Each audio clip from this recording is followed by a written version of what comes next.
একজন ব্যক্তি তেমন নামাজ আদায় করে না, যাবতীয় সময় গান বাজনা শ্রবণে ব্যস্ত থাকে। ওনাকে যখন আজানের সময় গান বন্ধ করতে বলা হয় তখন তিনি বলেন আজানের সময় গান বাজাতে পারবো না, এটা কোথায় লেখা আছে?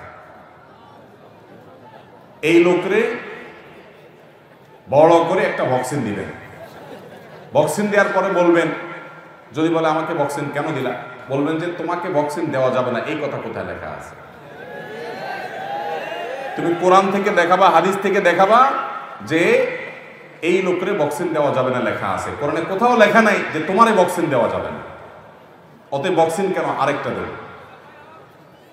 কারণ ব্যাককল যারা, তাদের আককল দেওয়ার জন্য এ ধরনের কিছু দৃষ্টান্ত দেওয়ার দরকার হয়।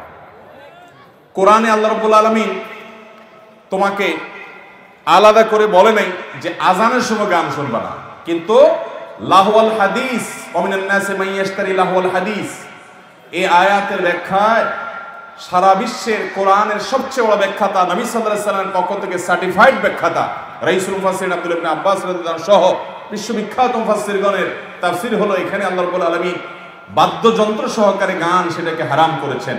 এবং নবী রাসূলুল্লাহ সাল্লাল্লাহু আলাইহি ওয়াসাল্লামের বিভিন্ন হাদিসে রয়েছে, তিনি বলেছেন কিয়ামতের আগে 4টি হারাম কাজকে মানুষ হালাল করবে, হালাল মনে করবে। এর মধ্যে একটা হলো আল মাআজিফ, বাদ্যযন্ত্র। একটা সময় মানুষ মনে করবে এটা হালাল। আজকাল দেখবেন কিছু লোক বাইর হইছে, নিজেরা গান করে সেটাকে বাদ্যযন্ত্র সংযোগে সেটাকে হালাল করার জন্য বলে না ইসলামে গান বাজনা হালাল না, হারাম না। আছে না নাই?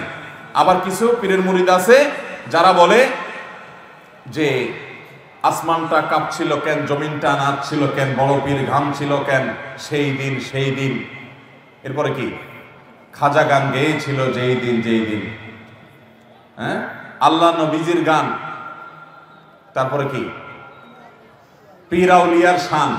যারা বলে গান হারাম, জ্ঞানহীন জ্ঞানহীন। শুনছেন এই গান?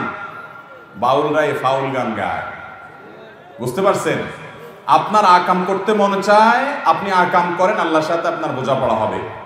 আমাদের সেখানে বাধা দেওয়ার কিছু নেই, এটা আপনার ব্যক্তি স্বাধীনতা। আপনি গুনাহ করেন, আল্লাহর সাথে বুঝেন আপনি, কিন্তু খারাপ কাজ করবেন, আবার কোরআন হাদিসকে বিকৃতি করে আল্লাহর নামে রাসূল নামে মিথ্যা কথা বলবেন, এই অধিকার আপনাকে কেউ দেয়নি। অতএব এই বাদ্যযন্ত্র ব্যবহার, এই গান, এটা তো সর্বাবস্থা হারাম। আজানের সময় আলাদা করে হারাম, এটা তোমার জন্য লিখিত দিতে হবে কেন? সর্বাবস্থা যেটা হারাম সেখানে আল্লাহর নামের বড়ত্ব বর্ণনা করা হচ্ছে, সেটা আমি তুমি আল্লাহ নিষিদ্ধ কাজটা বলে আওয়াজে ডিস্টার্ব করছো, এটা রীতিমতো আল্লাহর বিরুদ্ধে বিদ্রোহ করার শামিল। আল্লাহ তাআলা আমাদেরকে হেদায়েত দান করুন। যেটা সবসময় হারাম সেটা আজানের সময় আরো বেশি হারাম। যদি জামাত অর্ধেক পাই তাহলে হুজুর নামাজ শেষ করলে দাঁড়াবো নাকি সালাম ডান দিকে ফিরিয়ে ফেললে দাঁড়ায় যাব? আমরা নামাজের ক্ষেত্রে যত হুলস্থুল করি, মনে হয় যে আমরা সময়ের যে কত মূল্য দেই। 1 সেকেন্ড আমাদের কাছে অনেক দাম। হুজুর মাত্র ডান দিকে আসসালাম বলতেছে, আমার দাঁড়ানো শেষ। কারণ ওই সালাম শেষ করবে অপেক্ষা করার টাইম আমাদের হাতে। এটা ভুল। আপনি যদি নামাজে 1 রাকাত 2 রাকাত পরে এসে জয়েন করেন, ইমাম সাহেব সালাম ফিরাবেন একদিকে না 2 দিকে সালাম ফিরায় শেষ করবেন, তারপরে আপনি দাঁড়াবেন। কথা কি বুঝাতে পারছি? কারণ এমনও তো হইতে পারে ইমাম সাহেব একদিকে সালাম ফিরানোর পরে সেজদাও দিবে, হতে পারে না? আপনি গেলেন দাঁড়ায়, এবার কি করবেন? এই জন্য 2 দিকে সালাম ফেরানোর পর তারপর আপনি সালাম ফেরাবেন না, আপনি তারপর দাঁড়িয়ে যাবেন। এটাই হলো সুন্নাহ সম্মত। পরীক্ষার সময় পাশের সিটে কোনো গায়রে মাহরাম যদি প্রশ্নের উত্তর জানতে চায় তাহলে কি উত্তর বলা ঠিক হবে? পরীক্ষার সময় বেচারি হয়তো মহিলা, মেয়ে মানুষ বিপদে পড়ছে, প্রশ্ন উত্তর জানে না, আপনার সহযোগিতা চাইছে।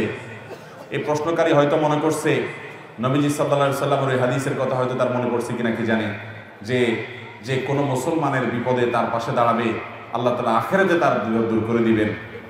তো এইরকম পাশে দাঁড়ালে আল্লাহ তাআলা আখিরাতে বিপদ দূর করবেন তো নাই, বরং আরো বহুবিধ বিপদ আসবে কপালে। কারণ এটা জায়েজ না? না জায়েজ। গায়রে মাহরাম তো বটেই, এমন করে যদি মাহরামও থাকে, পাশের সিটে থাকা কাউকে আপনি সহযোগিতা করলেন আর নকল সরবরাহ করলেন, একই জিনিস। একটা নকল দিলেন আর তাকে বলে দিলেন, কোনো পার্থক্য আছে? আমাদের শিক্ষার্থীরা অনেকে এই জিনিসটাকে অপরাধ হিসাবে জানেই না। সমাজ কোথায় চলে গেছে, কোনটা অপরাধ আর কোনটা অপরাধ না, এটা মানুষ জানে না। সেই হিতাহিত জ্ঞান পর্যন্ত নয়। আপনি পরীক্ষার হলে লিখছেন, আপনার পাশের সিটের লোকের সহযোগিতা নিয়ে আপনি লিখতেছেন, তাহলে আপনি নকল করতেছেন, একই কথা। আপনি কাউকে আপনারটা দেখাচ্ছেন, তাহলে আপনি গুনাহ করছেন। এখন মুশকিল আজকাল না দেখালে বাইরে আসলে পিটা দেয়।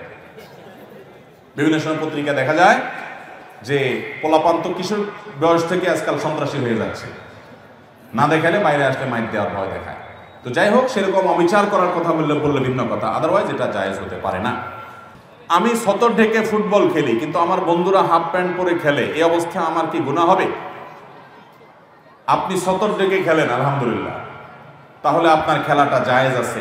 আপনি ব্যায়ামের উদ্দেশ্যে, রিফ্রেশমেন্টের উদ্দেশ্যে আপনি ক্রিকেট, ব্যাডমিন্টন, ফুটবল খেলছেন, কোনো হারাম কাজ করা ছাড়া, সেখানে জুয়া টুয়া নাই, জায়েজ হতে পারে। মুশকিল হলো আপনার সাথে অন্য সব খেলোয়াড়ের রান দেখা যাচ্ছে, সবাই হাফ প্যান্ট পরে খেলছে, তো অন্যের সতর দেখাটাও তো হারাম। সতর নিজের উন্মুক্ত করাও হারাম, আর আরেকজনের সতরের দিকে তাকানোটাও কি?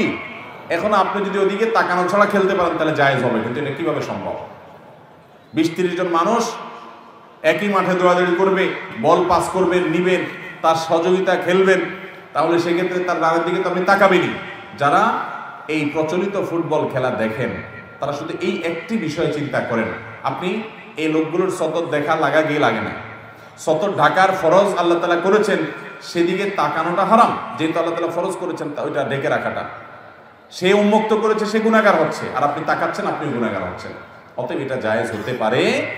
হ্যাঁ, যদি সবাই 3/4 প্যান্ট পরে, ফুল প্যান্ট পরে, সতর উন্মুক্ত করা ছাড়া যদি ফুটবল খেলেন, ব্যাডমিন্টন খেলেন, ক্রিকেট খেলেন, সেখানে পারস্পরিক কোনো লেনদেন নাই, হারাম কোনো কিছু নাই, নেশা বা এডিকশন হয় না, নামাজে মনোযোগের সমস্যা নাই, আলহামদুলিল্লাহ, শারীরিক রিফ্রেশমেন্টের জন্য, কসরতের জন্য এই ধরনের খেলা জায়েজ আছে। আমাদের নবী সাল্লাল্লাহু আলাইহি সাল্লাম তার আমলে মসজিদে নববীর আঙ্গিনাতে ইথিওপিয়ান সাহাবীরা খেলাধুলা করেছেন, তিনি পারমিশন করেছেন।